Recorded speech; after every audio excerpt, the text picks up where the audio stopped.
Welcome to HMG Podcast. This is your host, Hashem Garrett. Welcome to the show. First things first, let's cut the music. Cut it. Here we go. Thank you for joining me. Welcome to Story Time on HMG Podcast.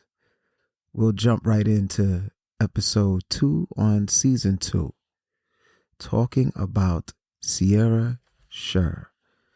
On the last episode, we read the story about Detective Stephen McDonald, former NYPD police officer, in the book Why Forgive. And now we will hear about the story of little Saira Sher. Saira was 3 when she was hit by a car while walking across the street in Troy, New York with her mother. Months of surgery, recuperation, and therapy followed, but she never fully recovered. Today, despite her confinement to a wheelchair and her inability to walk or use her arms and hands, she writes by holding a pen between her teeth. Saira is a spunky 9-year-old who has dreams of becoming a lead vocalist in her own rock band and founding a home for disabled children. Saira says, "I am trapped outside but free on the inside." She wrote in a recent issue of her school newspaper, "I probably do more than anyone else that can walk. Overall, being paralyzed isn't so bad." But if you talk to her grandmother and primary care, Alice Kalunga, you'll get another angle of the picture. Saira is an inspiration. She doesn't have any animosity at all. She is a very positive human being and doesn't dwell on what happened to her or feel sorry for herself. She's just a normal kid, as far as she's concerned. As much as was taken from her, she gives that much back 1,000 times in her short life to the people around her. But that still doesn't undo what was done to her. I'll never forget the first couple of days after the accident.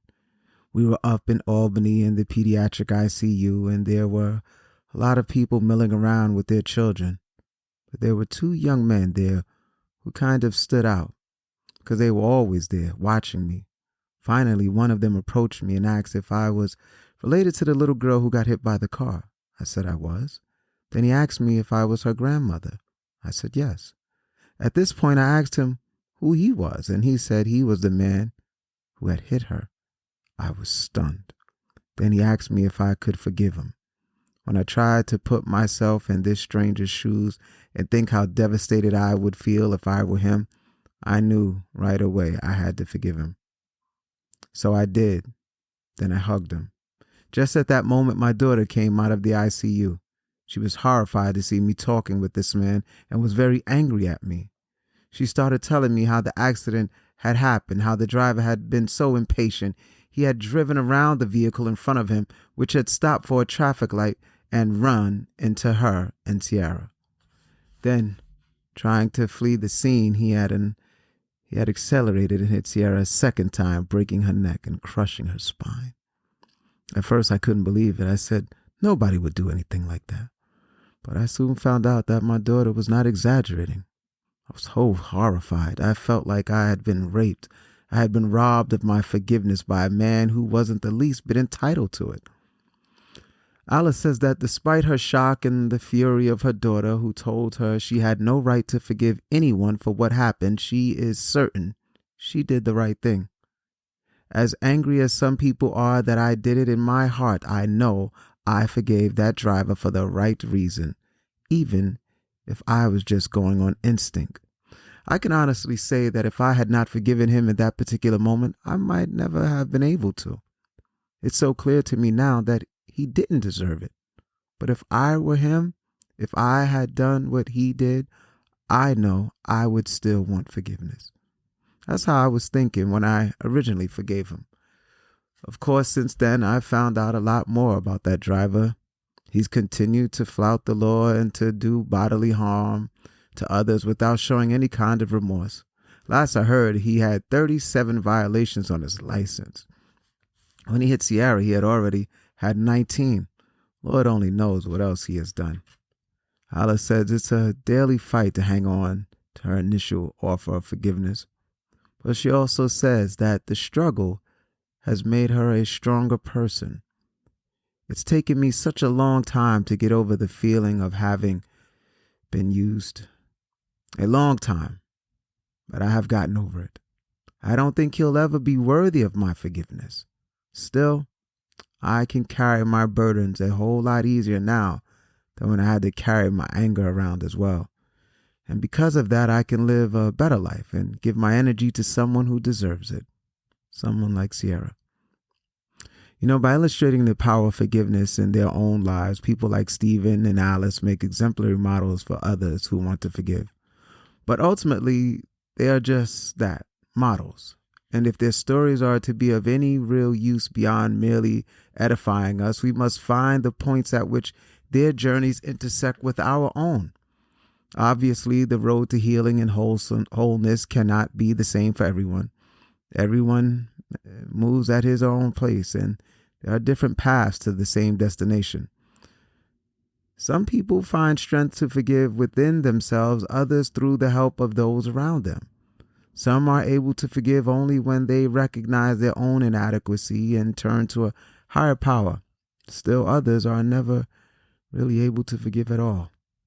Terry, a local prison inmate I correspond with, is 37 years old. So far, he's spent 19 of them in prisons, jails, or detention homes of one kind or another. Forcibly abducted from his abusive parents by child welfare agents determined to save him and his siblings, Terry and his brothers were shunted from one foster home to another over a period of 2 decades.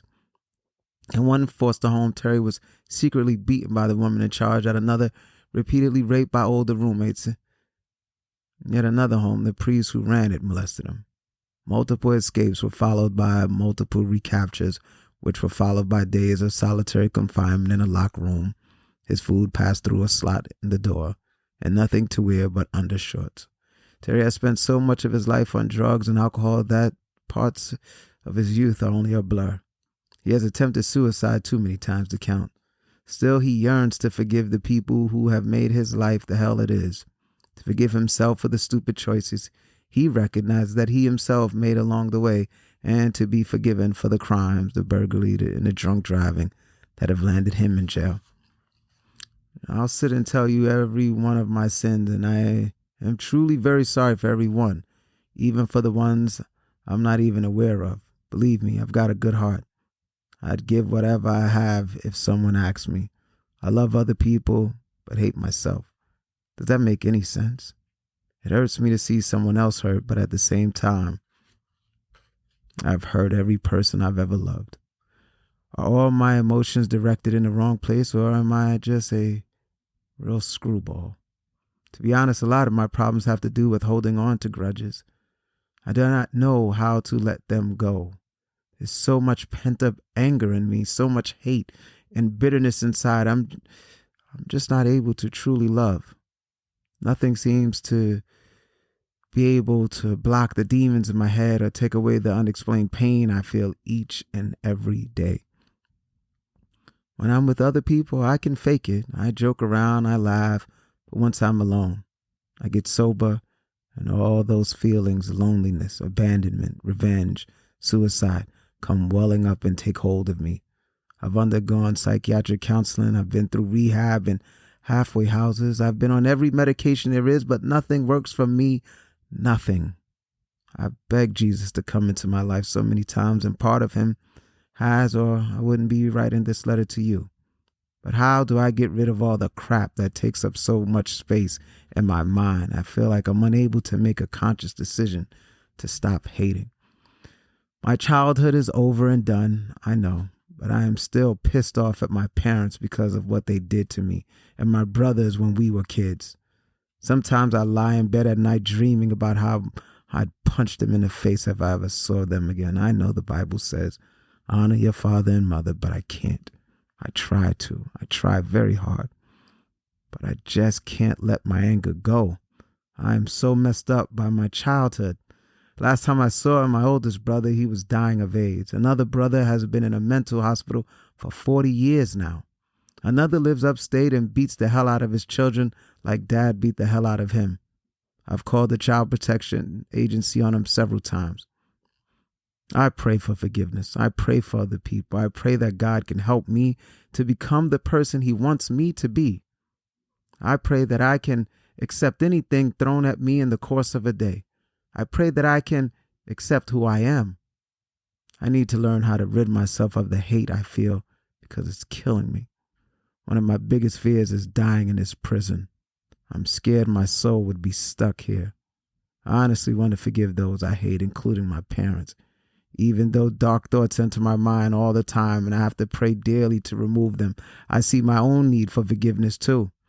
I want so badly to be a good person and to change my ways. I've read in the Bible about how Jesus touched people and transformed their lives. They only had to get close enough to him to touch his robe, and then they'd be healed. I know I'm only a speck of dust among millions of others, but I wish I could find that healing for myself. Or am I expecting too much? Terry may never be able to confront the people who need his forgiveness or come to terms with the suffering he has endured at their hands. Even if he did, he might never be able to pull himself together and verbalize the forgiveness he wishes he could grant them. In a situation like this, where the fear of being misunderstood or trampled on is very great, it may be too painful to expose one's deepest feelings. In the end, however, it is not words that matter. For Terry, as for each of us, it is our inmost attitude that really counts. That is what will tip the scales of our lives in the direction we really want to go, no matter how many conflicting emotions threaten to throw us off balance. Well, that brings me to the end of story time. And so I hope you enjoyed those stories and found them meaningful or insightful. In the next episode, episode 3, we'll be reading about Bud Welch. Now, he lost his 23-year-old daughter, Julie. He said it was the pride of his life. To this day, he cannot say he has forgiven the man who killed her. We're going to learn all about Bud Welch. So thank you for taking a ride with me and just listening. And maybe this stories of forgiveness is something that'll strike a chord and resonate. Always remember that forgiveness is a gift that we give ourselves. Always remember that whatever is rare or unique has enormous value, and it is the same with you. It is no accident who you are. God made you for a special purpose. God gave you a task and a purpose that nobody else can do as well as you can. Out of billions of applicants, only one is qualified, you.